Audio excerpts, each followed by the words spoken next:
만나면 좋은 친구 MBC. 요즘 독감이 비상입니다. 날씨는 여름을 향해 가는데 이 독감 환자는 크게 늘어나고 있습니다.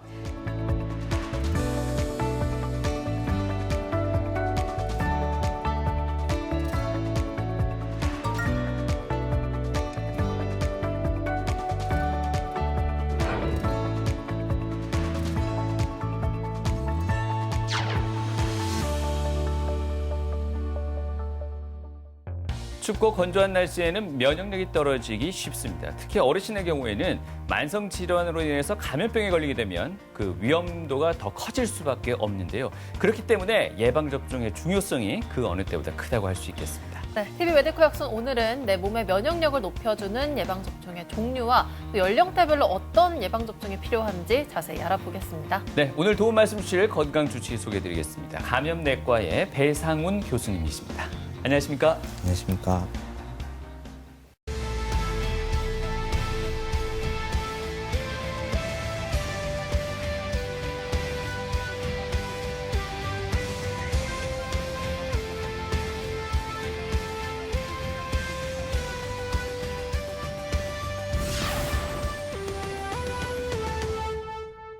가벼운 감기에서부터 심지어는 암을 이야기할 때도 저희가 면역의 중요성을 강조를 하는데요. 네. 우선 이 면역의 개념부터 좀 제대로 짚고 가면 좋을 것 같습니다. 이름에서 알 수 있듯이 질병에 저항하는 능력, 이렇게 이해하면 괜찮겠습니까? 네, 정확하십니다. 면역이라고 하는 건 단어의 뜻 그대로 이제 질병을 피하게 하는 몸의 어떤 체계를 의미하고 있습니다. 몸에는 여러 가지 체계들이 있는데요. 심순환계, 소화기계, 내분비계, 외분비계, 신경계, 근골격계, 생식기계, 호흡기계, 비뇨기계, 피부계, 면역 또는 림프계가 있습니다. 이제 이 계라고 하는 건 이 자체가 이제 어떤 역할을 하는 것으로 이제 구분되어 있는 걸 뜻하는데요. 이제 면역이라고 하는 건 이제 몸에서 병이 안 생기게 막아주는 그런 역할을 해주는 체계를 의미합니다. 네. 그래서 크게 두 가지로 나눌 수가 있는데 선천 면역은 태어날 때부터 우리가 가지고 있는 것, 그리고 후천 면역은 태어나서 획득하게 되는 면역을 의미하게 됩니다. 네. 이런 다양한 시스템에 문제가 생기면 결국 면역력이 떨어지게 되고 면역력이 떨어지면 그만큼 감기조차도 쉽게 걸릴 수 있다는 네. 얘기가 있는데 반대로 교수님, 면역력이 너무 높아도 발생할 수 있는 문제점들이 있습니까? 면역이 너무 높아도 문제가 생길 수 있습니다. 어떤 의미냐면 면역이라고 하는 것이 이게 어떤 전체적인 그림을 의미하는 게 아니고 특정 병원균, 그런 미생물에 의한 반응에 의해서 생기는 역할들을 의미하기 때문에 불필요하게 면역이 많이 활성화되거나 또는 불필요하게 특정 병원균이 없음에도 불구하고 활성화되는 경우에 병이 생길 수 있습니다. 그런 경우에는 뭐 자가 면역 질환이라든지 또는 다른 종류의 질환으로 이렇게 불리게 됩니다. 네. 자, 지금부터 좀 더 자세히 들여다보겠습니다. 각종 세균이나 바이러스가 우리 몸에 침투하게 되면은 과연 우리 몸속에 있는 면역 시스템은 어떤 식으로 반응하게 되는지 이야기 들어보도록 하겠습니다. 네. 선천 면역과 후천 면역을 이제 나눠서 설명드리는데요. 선천 면역은 외부에서 병원균이 들어왔을 때 즉각적으로 반응하는 면역을 의미하고요. 후천 면역은 조금 시간은 걸리지만 특정 병원균에 대해서 이제 특정지어서 공격할 수 있는 그런 물질들을 만드는 체계를 의미합니다. 여기에 관여하는 세포들이 선천 면역은 백혈구의 일부 세포들, 또 백혈구가 아니라도 피부나 여러 조직에 같이 있는 수지상 세포라든지 이런 세포들이 같이 관여하고요. 후천 면역은 주로 T 림프구, B 림프구라고 불리는 림프구 중에 이제 그 두 가지 세포들이 관여하게 됩니다.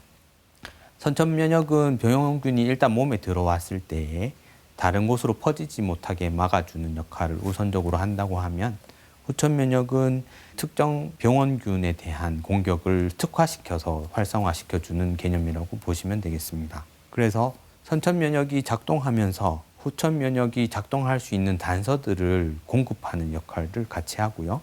그 시간 동안 후천 면역은 항원을 받아서 항체를 생성하는 그런 역할들을 합니다.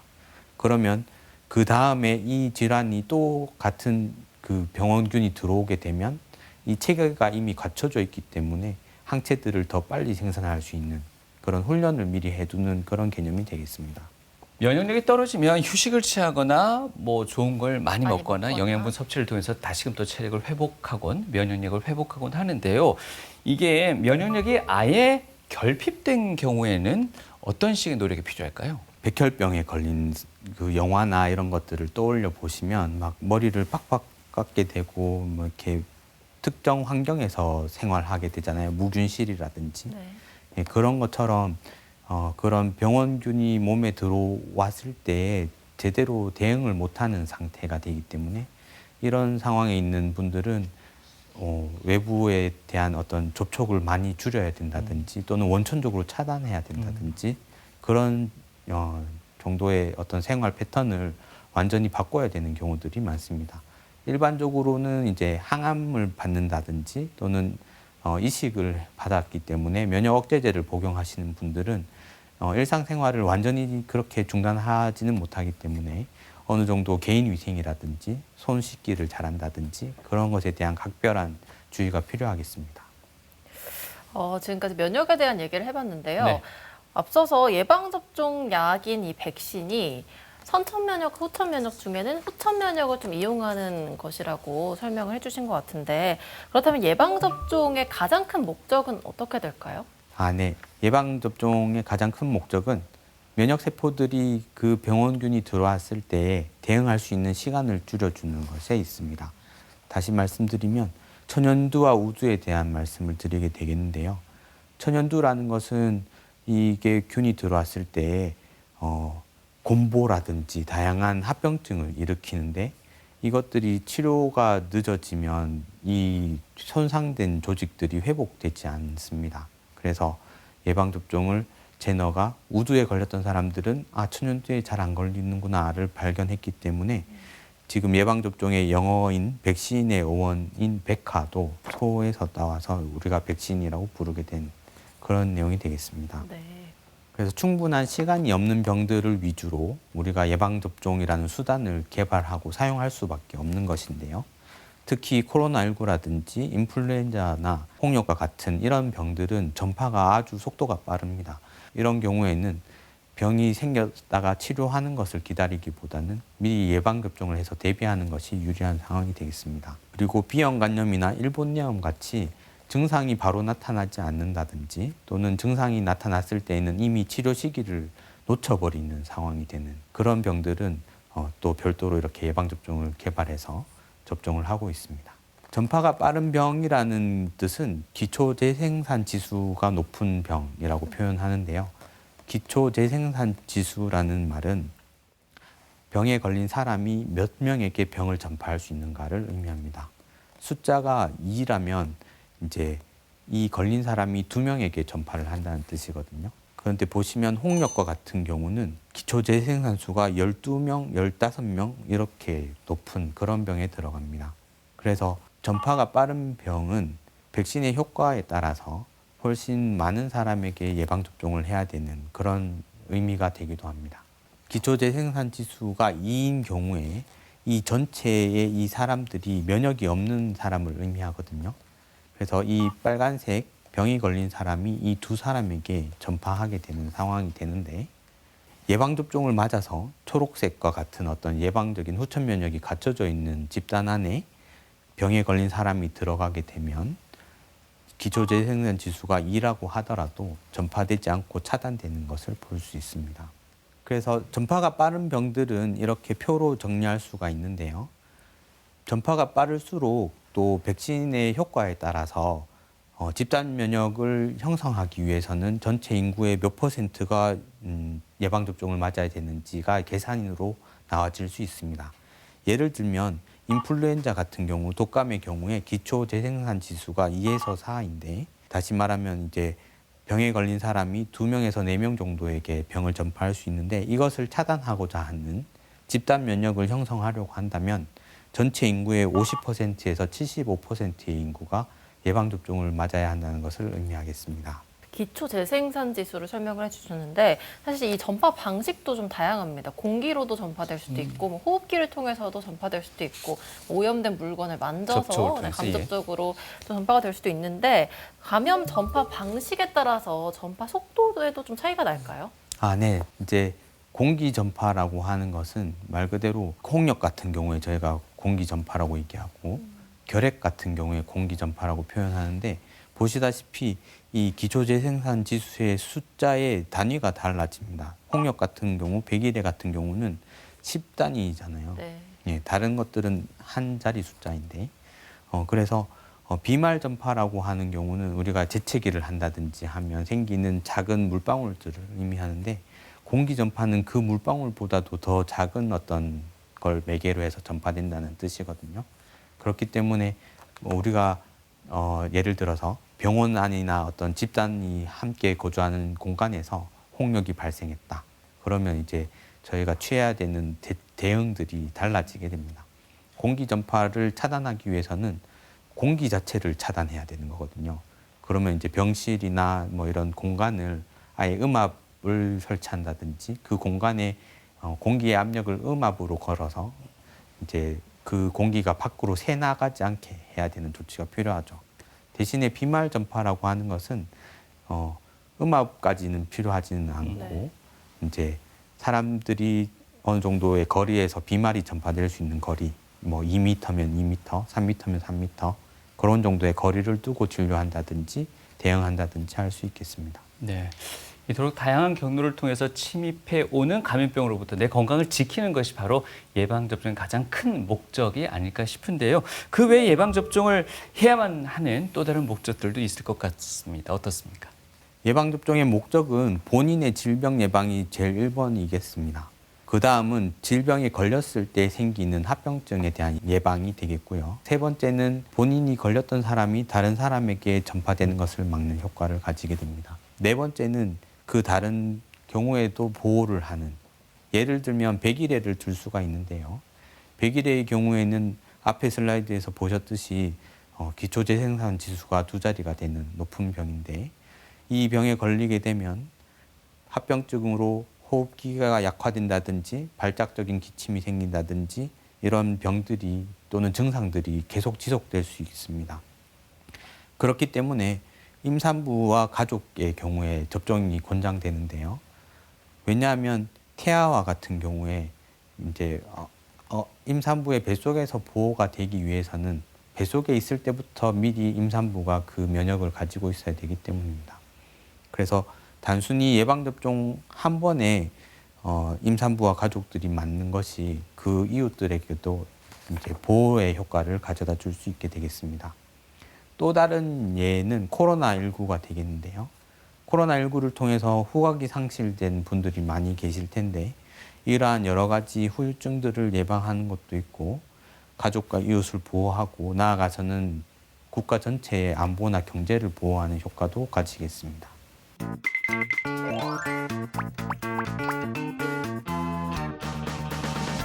건강에는 이런 말이 있습니다. 피하지 못할 거면 예방하고 빠르게 대처하라. 각종 감염으로부터 건강을 지키기 위해서 미리미리 예방접종하시는 분들이 굉장히 많은데요. 교수님, 제가 뉴스에서 봤는데 8년 만에 독감이 대유행을 하고 있다 이러더라고요. 네, 병원을 찾는 분들이 많이 늘었습니다. 그렇군요. 일반 시민분들은 성인 예방접종 어떤 경험이 있는지 한번 여쭤봤거든요. 화면으로 한번 만나보시죠.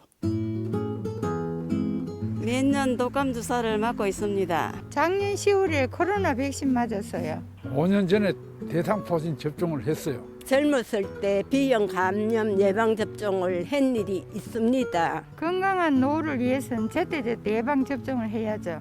나이가 들면 면역력이 떨어지기 때문에 예방접종을 할 수밖에 없죠. 그게 안전하고. 모든 예방접종을 그때그때 맞으면 암도 예방이 될 것 같아요.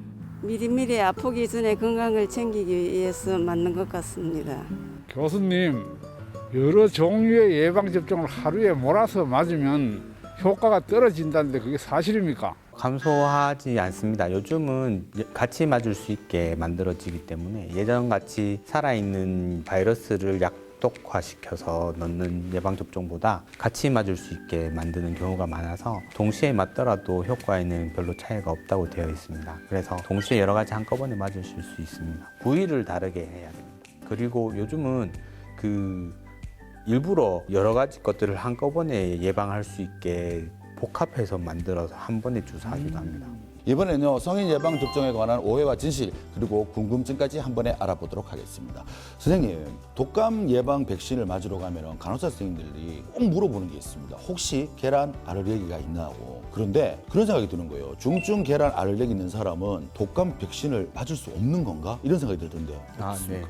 백신을 만들 때 계란에서 만드는 경우가 있습니다. 계란 성분에 알레르기가 있어서 만약에 심한 알레르기 반응이 유발되는 사람이면 그런 예방접종은 피해야 되겠습니다.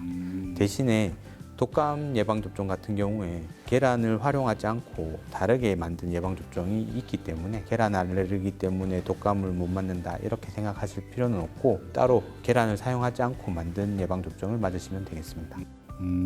이번에 궁금한 점은요. 나이 많은 어르신들이 건강이 좀 취약하지 않겠습니까? 그중에서도 가장 좀 무서워하는 병이 폐렴입니다. 폐렴 예방 주사를 한 번 맞으면 모든 폐렴을 예방할 수 있는 건가요? 폐렴 예방 주사는 폐렴 구균을 예방하는 주사고요. 폐렴 구균 중에서도 몇 가지 한정돼서 예방 접종을 만들었습니다. 다릅니다. 그래서 예방 접종을 맞으면 그 해당되는 폐렴 구균의 종류에는 예방이 조금 더 높아지겠지만 모든 폐렴, 그러니까 폐렴 구균이 아닌 폐렴도 있고 또 폐렴 구균에 의한 폐렴이다 하더라도 모든 걸 완전히 막을 수는 없는 거죠. 대신에 이제 심각하거나 환자분들이 걸리셨을 때 어떤 후유증이 많이 남는 그런 폐렴 구균에 대해서는 예방 접종을 미리 개발한 것이기 때문에 접종하시는 것이 훨씬 더 이득입니다. 그렇군요. 평소에 병원에 오면 참 궁금한 점이 하나 있었는데요. 우리가 예방접종을 할 때요, 이 주사를 맞지 않습니까? 맞고 나면은 옛날에는 잘 문지르세요 뭐 이런 이야기를 했습니다. 근데 최근에서 보니까 잘 문지르세요라는 말씀을 간호사 선생님이 안 하시는 것 같아요. 그냥 밴드만 하나 딱 붙이더라고요. 네. 그렇다면 예방주사를 맞고 난 후에 문질러야 됩니까? 안 문질러야 됩니까? 나 그게 너무 궁금하더라고요. 네, 주사를 맞을 때는 이제 대부분의 예방 접종이 근육 주사이기 때문에 네. 바늘이 피부만 뚫고 피부 안에만 주사하는 게 아니고 근육을 뚫고 근육 안에다가 이제 주사를 넣어줘야 돼서 따끔하다. 굉장히 얼얼한 게 발생할 수밖에 없는 구조입니다. 그렇습니다. 네, 그래서 아마 이렇게 좀 문질러 주면 좀 덜 아프게 되지 않을까 하는 그런 마음에서 문질러 주셨던 것 같고 요즘은 딱히 막 문지르지 않아도 사실 별 차이가 없기 때문에 아마 안 문지르는 것 같습니다. 그리고 가끔 주사 자리에 반창고를 붙여달라고 요구하시는 분들이 계시는데 물론 붙인다고 막 크게 위험한 건 아니지만 오히려 붙이지 않는 것이 권장되고 있고 그래요? 붙임으로 인해서 혹시 2차 감염의 위험이 조금 더 높아지지 않을까 걱정하는 사람들도 있습니다. 그냥 문지르나 안 문지르나 반창고를 붙이나 안 붙이나 아무 관계가 없다 이 말씀이시군요.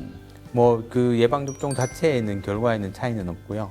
붙임으로 인해서 마음의 안정을 더 받으시는 것 같습니다. 그렇군요. 특히 어린아이들이 반창고를 좋아하기 때문에 네, 그래서 붙이면 조금 덜 우는 것 같습니다. 네, 예쁜 거 붙여줘야겠군요.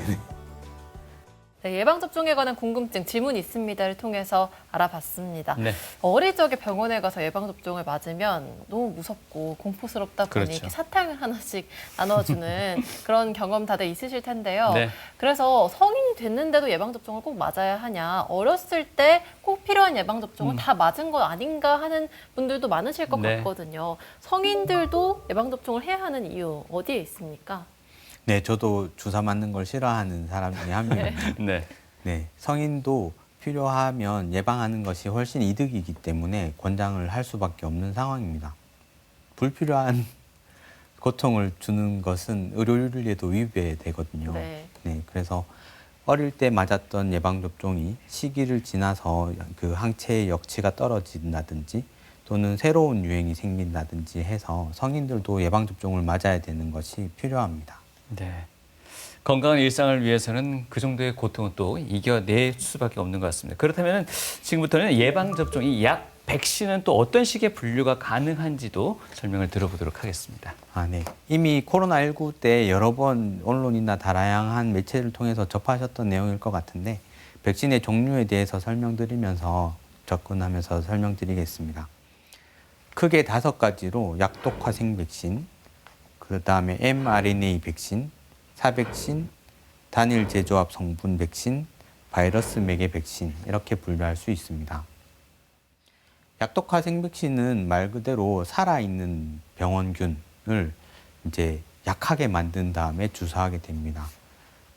이것이 어떻게 보면 만들기는 조금 단순하면서도 편한 방법이기도 한데 살아있는 그 균을 넣는 백신이기 때문에 태아를 가지고 있는 산모라든지 또는 면역이 낮은 분들에게는 접종을 할 수 없는 그런 상황이 되겠습니다.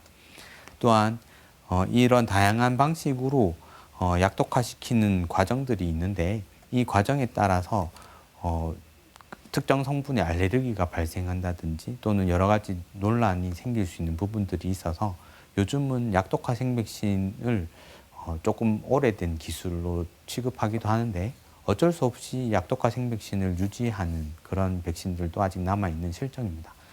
대표적인 것이 홍역 볼고리 풍진 예방 접종이 되겠습니다.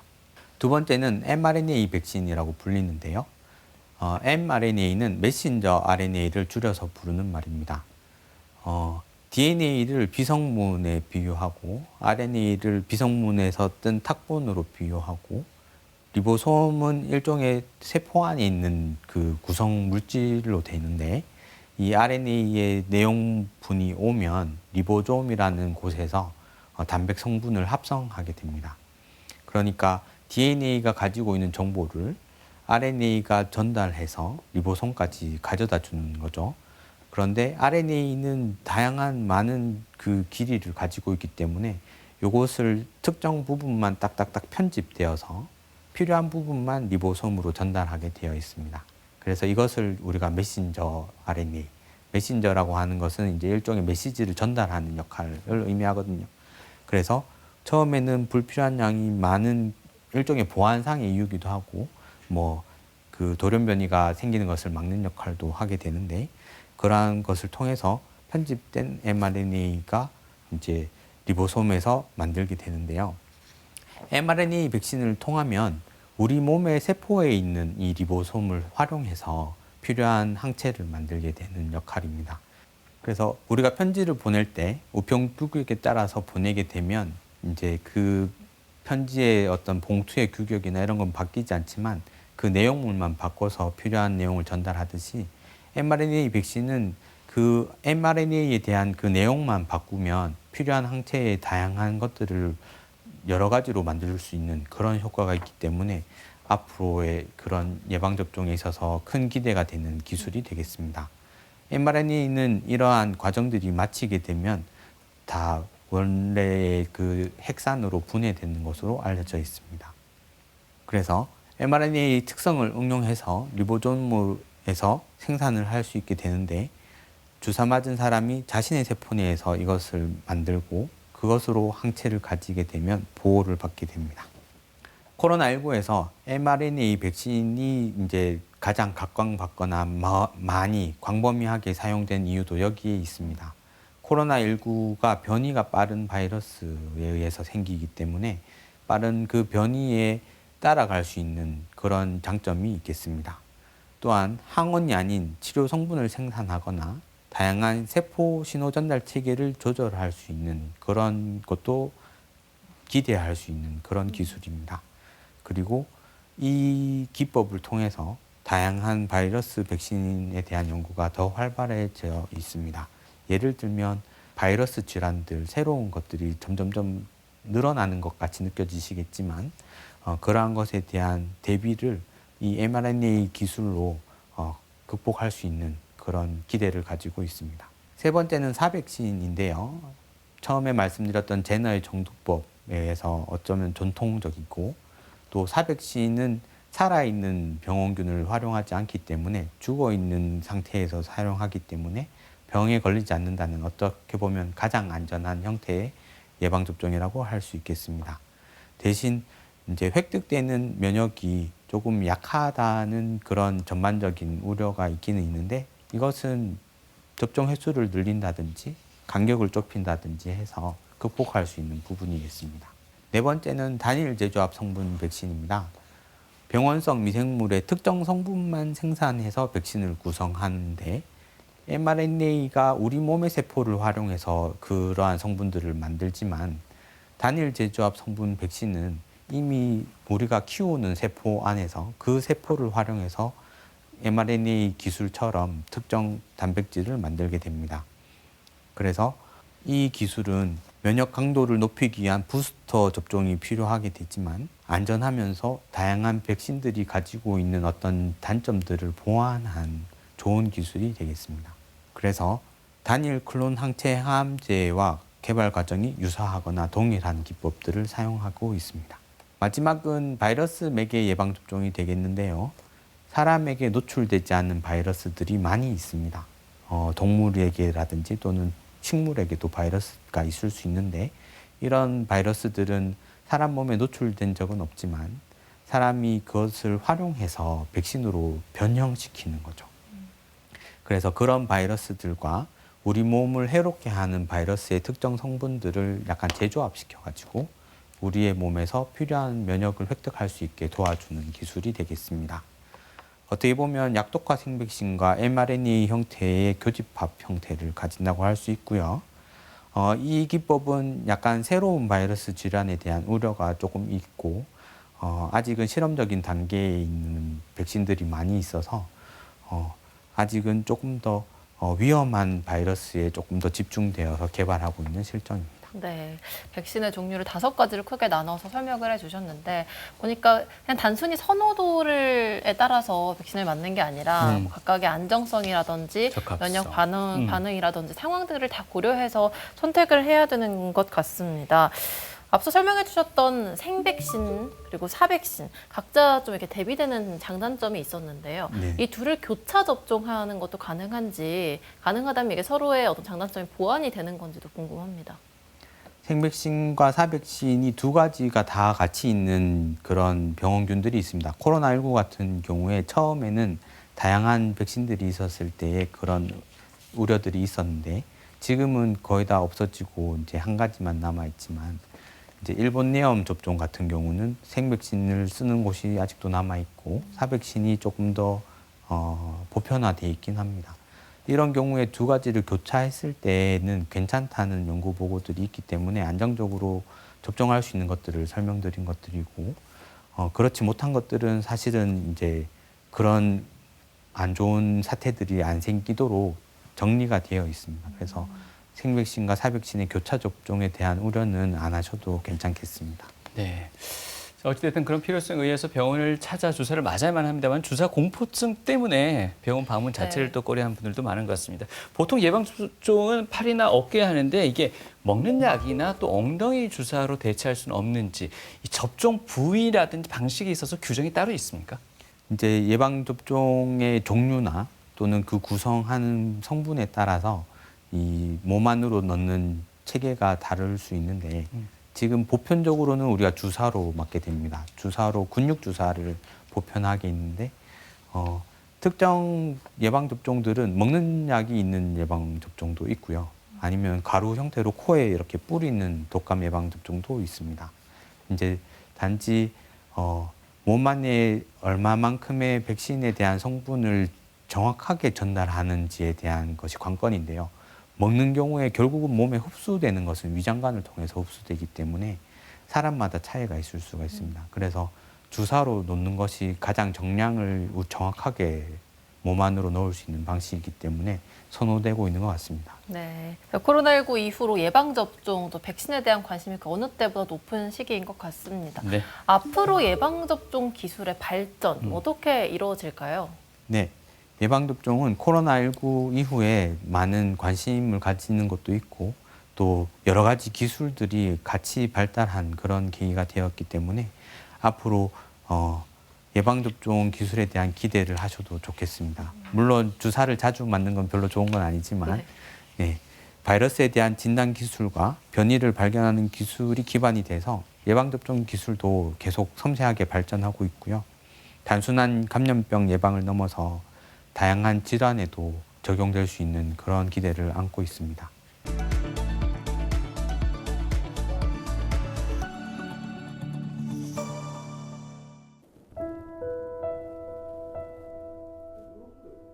각종 병균과 감염의 위협으로부터 내 몸을 지키는 가장 효과적인 방법은 무엇일까?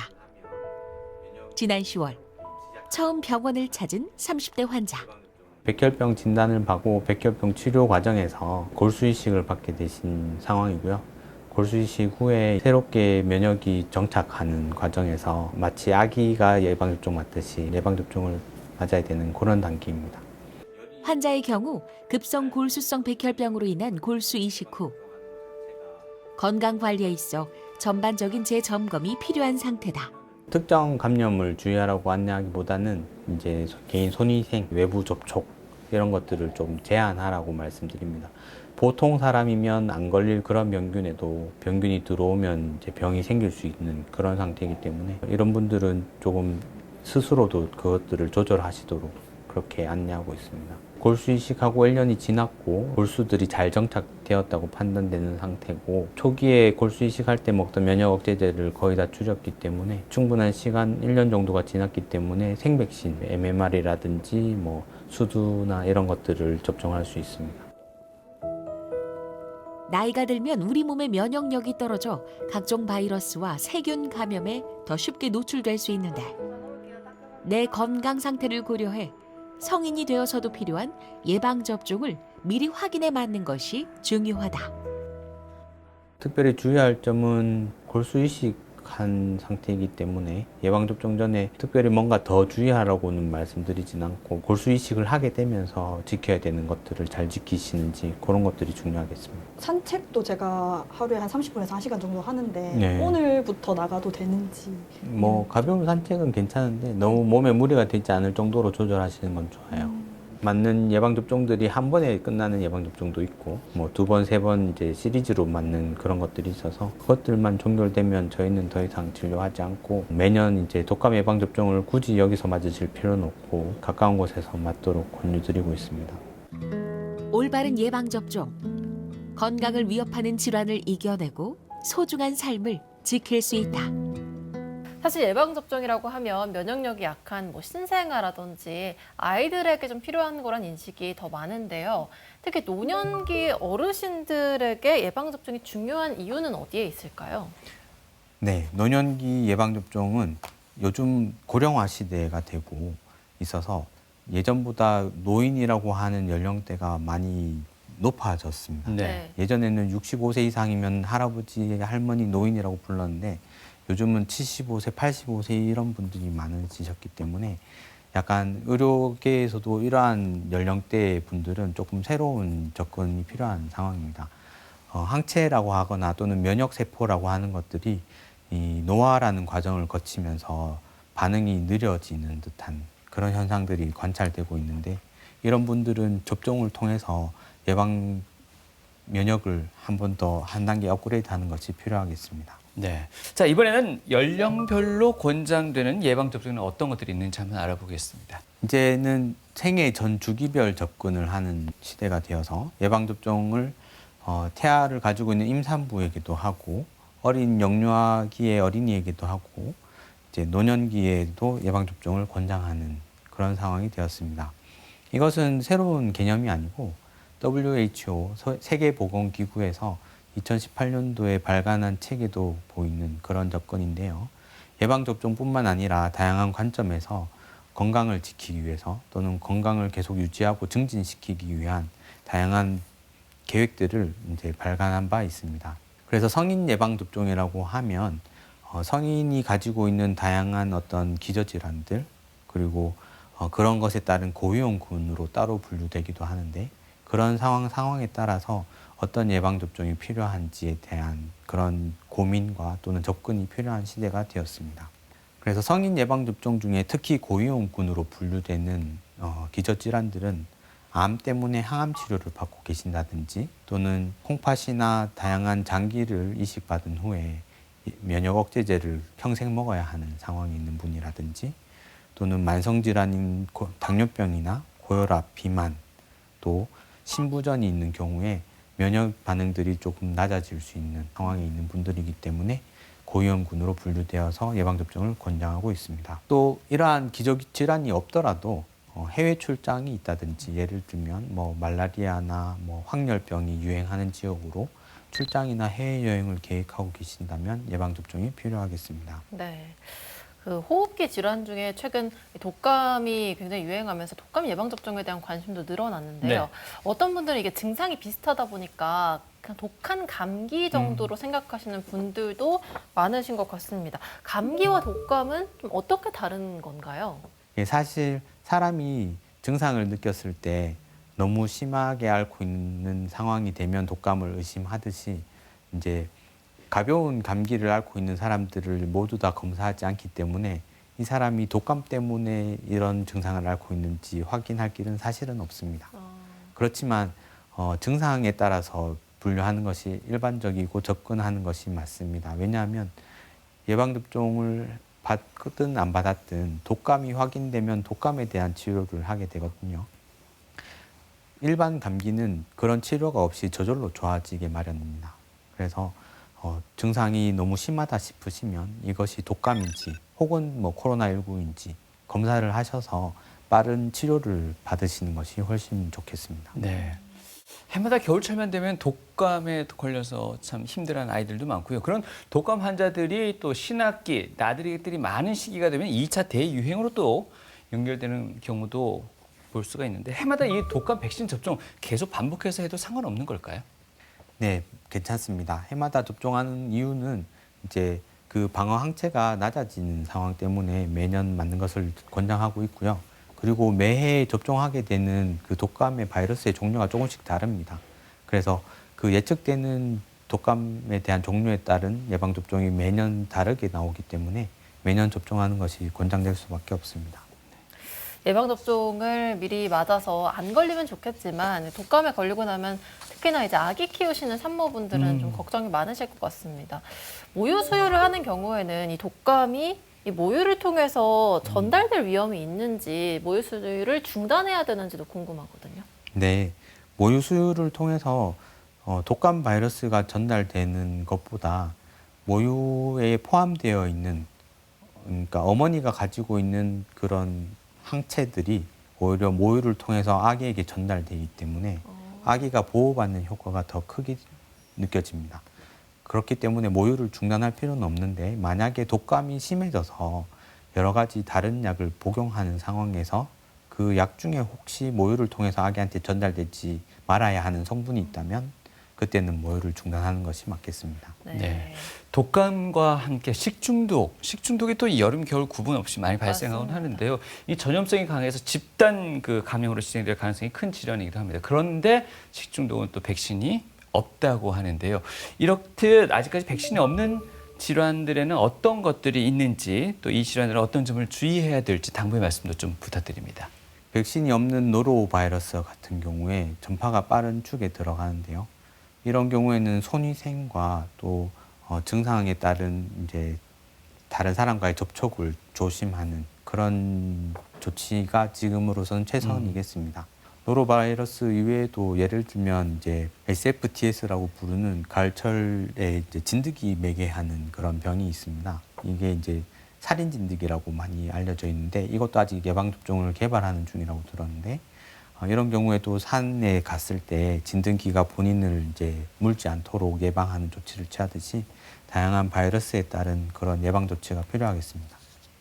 나를 위해서이기도 하지만 내 주변의 뭐 가족분들이나 주위 사람들을 위해서라도 좀 철저히 개인 위생에 신경 쓰시는 게 좋을 것 같습니다. 네. 이번에는 감염병에 따른 또 연령대에 따른 예방접종의 종류들 어떤 것들이 있는지 살펴보겠습니다. 네, 성인 예방접종은 연령에 따라서 다르게 권장하고 있습니다. 인플루엔자와 같은 경우는 50세 이상인 경우에 매년 1회를 권장하고 있고 50세가 안 되신 분들은 위험군에 대해서만 매년 접종을 권장합니다. 파상풍 디프테리아 백일해와 같은 경우는 원래 어릴 때 접종을 마치거든요. 그리고 나서 10년에 한 번씩 이제 권장하게 됩니다. 특히 파상풍 때문에 군대에 다녀오신 분들은 군에 입대하실 때 접종하는데 그 이후로는 이제 30대, 40대부터는 이제 이러한 접종을 안 맞으시는 경우가 많이 있는데 이제 뭐 공사장이나 다양한 현장에서 상처를 받으셔서 파상풍이 걸리는 경우가 있거든요. 그래서 미리 예방접종을 챙기시는 것이 좋겠습니다. 폐렴구균과 같은 경우에는 폐렴구균의 원인균을 13가지를 방어하는 13가 폐렴구균 예방접종이 있고 23가지를 예방하는 23가 예방접종으로 따로 이렇게 구별해서 공고하고 있는데 위험군에 대해서는 1회 또는 2회로 23가 예방접종을 권유하고 있고 13가 예방접종은 위험군 중 면역저하자 또는 그 비장이 없는 분들 또는 뇌척수액이 누출되거나 인공호화 후 이식 환자에 대해서 권장하고 있습니다. A형 간염의 경우에는 19세에서 29세 또 49세까지는 이제 조금 다른데 예전에 우리가 조금 더 야외 생활을 많이 한다든지 또는 40세 이상인 분들은 항체 검사를 할 필요가 없을 정도로 흔한 그런 바이러스였고 어릴 때 노출되면 평생 그 항체가 유지되기 때문에 예방접종이 필요 없었습니다. 근데 이제 요즘은 워낙에 이제 보호해서 키우다 보니까 만 40세가 안 된 분들은 2회를 접종을 권고하고 있고요. B형 간염의 경우에는 아기 때, 영유아 때 다 이제 맞는데 요즘은 그렇게 맞았음에도 불구하고 항체가 발생하지 않는다든지 하는 경우에 3번 맞는 그 시리즈를 한 번 더 권고하고 있습니다. 또 위험군인 경우에 또는 골수 이식을 새로 받으신 경우에 항체가 있는지 없는지를 확인해서 다시 접종하기도 합니다. 수두와 같은 경우는 위험군 또는 접종한 이력이 없는 경우에 항체 검사한 후에 2회 접종을 권유하고 있고요. 홍역, 또 유행성 이하선염 또는 볼거리, 또 풍진과 같은 경우에도 마찬가지로 위험군 또는 접종력 감염력이 확인되지 않는 경우에 접종을 권장하고 있습니다. 사람 유두종 바이러스는 HPV라고 하는 바이러스를 예방하는 예방접종인데요. 이것이 그 여성 자궁경부암의 원인으로 되어 있기 때문에 백신이 개발되었습니다. 그래서 이런 경우에는 예방접종을 권장하고 있습니다. 대상포진과 같은 경우에 LGV, RGV 두 가지가 있는데 만 60세 이상의 경우에 LGV는 생백신이기 때문에 한 번, RGV는 이제 단백 성분 접종이기 때문에 2번을 맞도록 권장하고 있습니다. 수막구균의 경우에는 위험군에 대해서만 1회 또는 2회 접종을 권장하고 있고 B형 헤모필루스 인플루엔자의 경우도 위험군에 대해서 1회 또는 3회 예방접종을 권장하고 있습니다. 네, 연령별 어떤 예방접종을 맞아야 할지 설명을 해주셨는데요. 네. 대상포진 예방접종은 만 60세 이상에서 권고된다고 설명을 해주셨는데 사실 요즘 2030 젊은 층에서도 맞아요. 대상포진 걸리신 분들도 많거든요. 이런 경우에는 좀 예방적 차원에서 미리 예방접종을 맞아도 괜찮을까요? 혹은 뭐 다른 부작용이 염려되는 게 있을까요? 예방접종 자체의 부작용을 우려할 필요는 없습니다.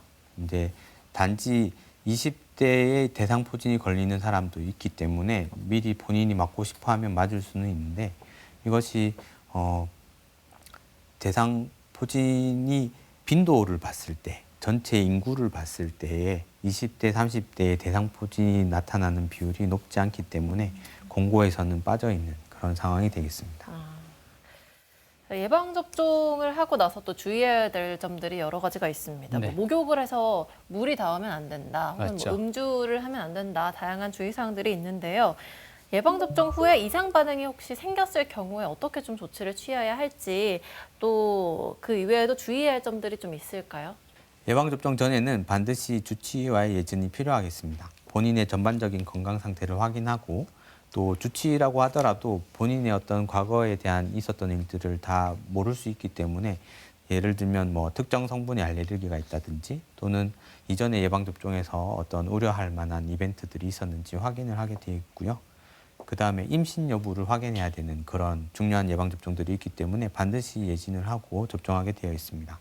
그래서 몸 상태가 가장 좋은 상황에 이제 예방접종을 권장하게 되어 있고 이런 접종을 하고 나서는 한 20분에서 30분 정도 예방접종 후 반응을 살피게 되어 있습니다. 그래서 예방접종이라고 하는 것은 후천 면역을 획득하기 위한 과정이기 때문에 면역 반응이 유발될 수밖에 없습니다. 그래서 그 병이 걸렸을 때와 유사한 반응들이 생길 수 있습니다. 그런 예방접종 후 반응들은 2, 3일 내에 호전되고요. 저절로 없어지게 되고 혹시 그 이상 유지된다든지 또는 주사 맞았던 부분들이 빨갛게 부어오르는 것이 저절로 가라앉지 않는다는 등 이러한 일이 있을 때는 이제 진료를 받는 것이 좋겠습니다. 성인에서부터 노년기까지 꼭 맞아야 하는 예방접종에 대해서 알아봤습니다. 끝으로 이 예방접종을 맞기 전에 가장 중요한 점이 또 따로 있다고 합니다. 어떤 것일까요? 네. 본인의 어떤 건강 상황이라든지 이런 것들은 일반화하기 힘들거든요. 반드시 본인의 건강 상태와 또 다양한 어떤 과거력들을 확인하시고 접종하시는 그런 주치의와의 상담이 가장 중요하겠습니다. 독감과 같은 경우에는 합병증이 발생하거나 또는 고령이 될수록 사망률이 높아지는 경우가 높기 때문에 꼭 고령층에서는 독감 예방접종을 맞으시는 것을 권장드리겠습니다. 또 특히 65세 이상인 분들에 대해서 국가적으로 보건소나 또는 그 일반 의원에서 접종을 맞을 수 있는 폐렴구균 예방접종 이런 것들이 있습니다. 그래서 나라에서 그런 예방접종을 권장하는 것은 나라 정책적으로도 중요하긴 하지만 그분들의 개개인의 건강을 보호하기 위한 저희들이 감염내과 의사로서 학회 차원에서 나라와 같이 협의해서 진행하는 부분들이 있기 때문에 꼭 좀 맞아주셨으면 하는 당부의 말씀을 드리겠습니다.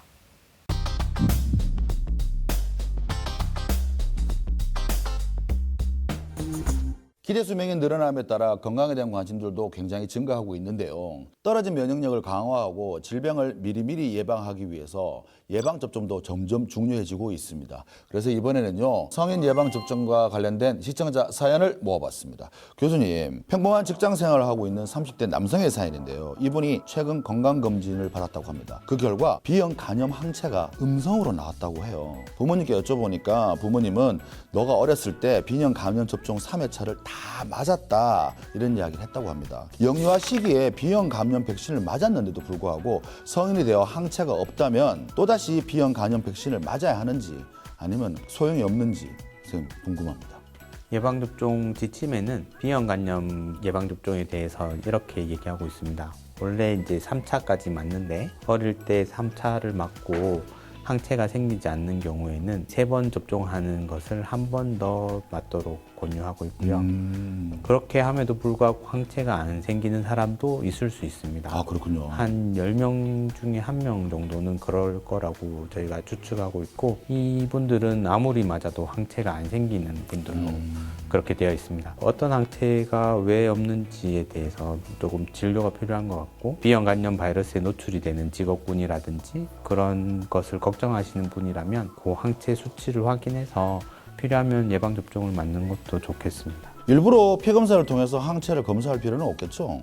네, 뭐 굳이 일부러 그것을 매번 체크할 필요는 없고 가끔 보면 건강검진 항목에 포함되어 있는 경우들이 있습니다. 그렇군요. 이번 사연은요, 암 환자를 간병 중인 40대 여성분의 사연인데요. 암 환자가 누구냐 하면 어머니인가 봐요. 어머니가 최근 유방암을 진단받아서 항암 치료 중이라고 하네요. 면역력이 많이 떨어지셔서 혹여 암세포뿐만 아니라 다른 질환들에 노출되지 않을까 걱정이 많아서 폐렴이나 독감 같은 예방접종을 좀 고려 중이라고 합니다. 주변에서는요, 암 환자는 백신이나 예방접종을 맞으면 자칫 위험해질 수 있으니 맞지 마라 이런다고 하네요. 선생님, 어떻게 해야 됩니까? 일반적으로 항암 치료를 하시는 분들은 면역이 약해질 수 있는 위험이 높은 그룹에 속하기 때문에 통상적인 예방접종을 일반 사람보다 조금 더 챙길 것을 권장하고 있습니다. 오히려 더 맞는다는 말씀이십니까? 네네. 필요하면 다른 대상포진 예방접종이라든지 이런 게 포함될 수 있습니다. 그렇군요. 이번 사연은요, 임신 5주차인 임산부의 사연입니다. 갑작스럽게 새 생명이 찾아와서 기쁘면서도요, 한 가지 조금 염려스러운 부분이 있다고 하네요. 2달 전에 풍진 주사를 맞았다고 합니다. 풍진 주사를 맞고 난 후 약 석 달 동안은 임신을 피하는 게 좋다는 이야기를 들었던 모양입니다. 혹시라도 태아에 문제가 있지는 않을까 좀 걱정이 많습니다. 선생님, 해결해 주십시오. 이제 풍진 예방접종은 약독화 생백신에 들어갑니다. 균이나 바이러스를 약하게 만들어서 주기 때문에 임신한 상황에서 그게 들어오면 태아가 기형을 일으킬 위험이 있습니다. 그래서 그런 기간을 이제 권장하는 것이고요. 이분은 임신 5주 차이고 8주 전에 주사를 맞은 거기 때문에 산부인과 선생님하고 조금 면밀한 상담이 필요할 것 같습니다. 지침서에는 주사 맞고 한 4주 정도는 지나서 임신할 것을 권장하고 있습니다. 네, TV 메디컬 약손 오늘 이 시간에는 예방접종의 필요성과 올바른 예방접종 방법에 대해서 알아봤습니다. 자, 교수님 끝으로 시청자분들께 당부의 한 말씀 부탁드릴게요. 네. 예방접종은 병에 걸리기 전에 병이 걸린 상황에서는 병이 빨리 진행하거나 또는 병에 의한 손상이 회복되지 않는 상황에서 미리 예방하기 위해서 만들어진 약들입니다. 그래서 권장되는 예방접종을 잘 챙기셔서 건강을 잘 지키시길 당부드립니다. 맞습니다. 예방하지 못하면 한 방에 무너질 수 있는 게 바로 건강이니까요. 내 건강뿐만 아니라 우리 가족의 건강을 위해서라도 주치와 상담을 통해서 올바른 예방접종을 실천하셨으면 좋겠습니다. 네, 더불어 우리 부모님이 빠뜨린 예방접종은 없는지 꼼꼼하게 확인해 보시는 것도 좋겠습니다. 네. 자, 오늘 유익한 정보 전해주신 감염내과의 배상훈 교수님, 오늘 말씀 고맙습니다. 고맙습니다. 감사합니다.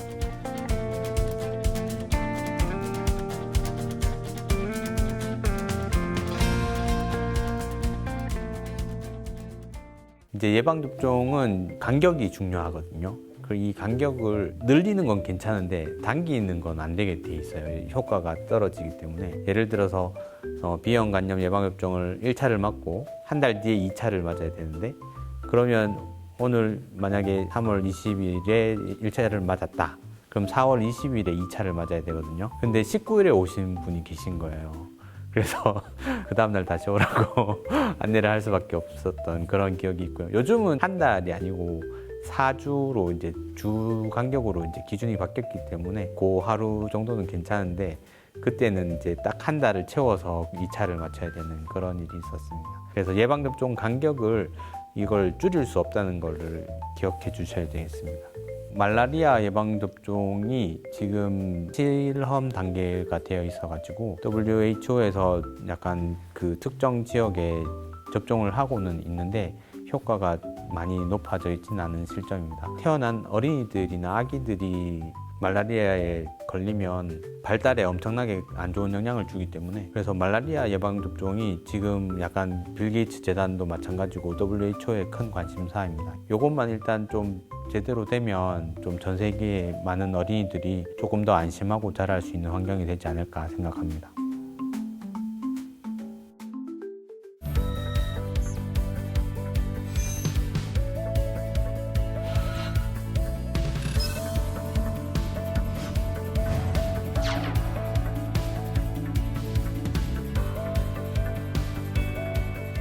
만나면 좋은 친구 MBC